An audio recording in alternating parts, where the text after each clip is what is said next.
Ecossistema, ele surgiu, como você falou, pela evolução do mantra corporativo. Num primeiro momento, lá pelo ano 2000, a discussão nas empresas era what business are we in, qual é o nosso negócio? E se eu faço revestimento cerâmico, meu negócio é focar em revestimento cerâmico, né? Lá pelo ano 2010, esse mantra corporativo deixou de ser what business are we in, qual é o nosso negócio, passou a ser what problems are we solving, que problema nós estamos resolvendo, e aí talvez uma empresa de revestimento cerâmico devesse ter no seu portfólio uma escola de aplicadores de cerâmica para resolver o problema do cliente, não é? Estou com esse problema. Tá? Eu estou construindo e estou com esse problema. Exatamente.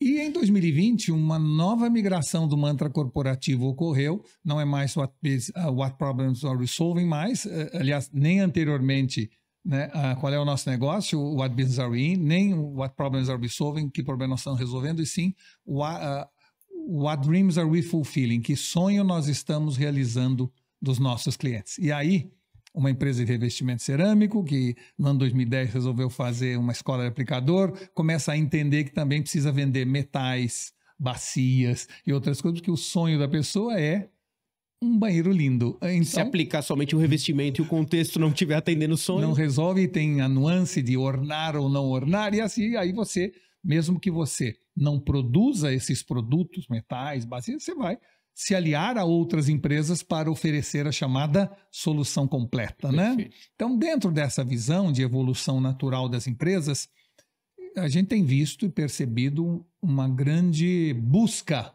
das empresas se transformarem em ecossistemas ou passarem a fazer parte de ecossistemas. Esta busca pelo ecossistema, ela de alguma maneira, ela exige uma visão completamente diferente dos conceitos de independência e interoperabilidade. Ou seja, você tem que entender, quando você trabalha com ecossistema, que dividir é multiplicar. Perfeito. Né? E isso é algo contraintuitivo para o empresário.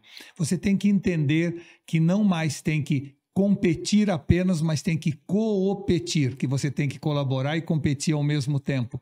Você tem que entender que o seu cliente não deve ser visto como uma transação, e sim como uma relação que você estabelece, porque ele vai passar o resto da vida, de alguma maneira, consumindo algo daquele ecossistema. Então, é uma guinada, é muito mais uma questão de ótica do que de fibra ótica, é muito mais um jeito de ver o mundo e se ver nesse mundo do que de grandes investimentos ou grandes aquisições. Nós não estamos falando de comprar empresas, nós estamos falando de ter a sua empresa e continuar fazendo o que a sua empresa faz, se aliar a outras empresas com participação societária ou não, e, em terceiro lugar, buscar parcerias estratégicas que complementem aquilo que você faz. Então, se eu sou uma agência de turismo e eu vendo passagens, eu sei que pessoas compram passagem por alguma razão. Eu posso também me aliar a uma empresa que organiza eventos. Esta empresa que organiza eventos pode trazer também empresa que aluga geradores. Essa empresa que aluga geradores pode trazer uma outra empresa de tecnologia que oferece a transmissão do evento através do streaming. E com isso você passa a oferecer para alguém, não a passagem aérea, não a organização do palco, não a transmissão, mas um conjunto de coisas, a chamada solução completa. Essa é uma tendência irreversível, nós temos visto coisas surpreendentes no mercado. Quando você vê que o iPhone, a tela do iPhone é produzida pela Samsung, você vê que as empresas estão entendendo o conceito de competição, né? E eu acho que as empresas, de alguma maneira, têm que parar de pensar por arquipélago, onde você tem uma holding com 10 empresas embaixo, cada uma por si, Deus para todos. São independentes, só usam a holding como uma estratégia de fato, né? Como aquisição, como negócio, mas não necessariamente como uma conexão entre elas. Uma conexão entre elas, e eu vejo que empresas que pensam de maneira ecossistêmica têm um processo de evolução e de crescimento muito acima. A Cacau Show é uma empresa que pensa como ecossistema, né? Começou com uma fábrica de chocolate, depois entendeu que o que ele vendia não era chocolate, mas também entretenimento na sua boca, celebração, momentos felizes. Aí fala, peraí, então pode ter também hotéis, pode ter turismo ecológico, pode ter parque de diversões. Aí que vai toda a estratégia de ampliação da gama de serviços através do...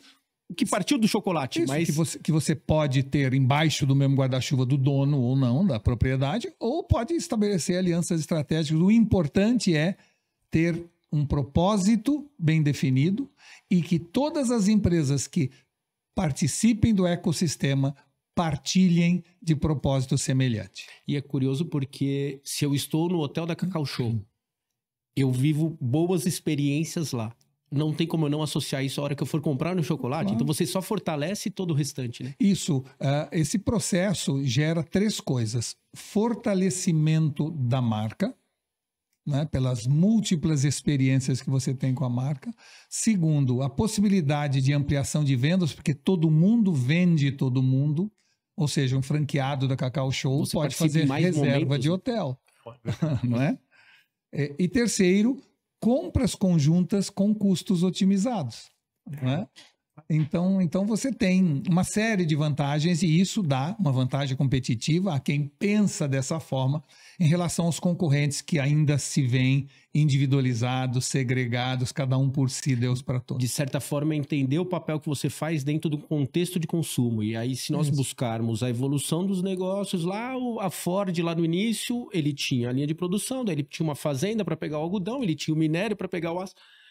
Hoje, se você for fazer isso com essa evolução, essa velocidade, não dá tempo de fazer essas aquisições. Você precisa buscar parceiros que já são especialistas naquilo. E antigamente você pensava em indústria, comércio, serviços. E você está colocando cada vez mais serviço no produto, você está colocando cada vez mais os conceitos de embalar o serviço, ou seja, não existe mais essa divisão estanque que havia antes entre eu sou um industrial, ou eu sou uma pessoa empresário da área de serviços. Não, cada vez mais isso tudo está junto e misturado. E curiosamente ou não, em contraposição ao que nós acabamos de falar da propaganda, você volta a falar do aspiracional, porque você está vivendo um sonho, você está vendendo, né, dentro de um contexto de ecossistema, o sonho da pessoa. Então ela precisa entender do consumidor, da sociedade, ela precisa entender esse papel ali dentro. Isso, eu diria que hoje e daqui para frente, ser bem-sucedido no mundo dos negócios significa entender de gente e não do seu produto ou serviço.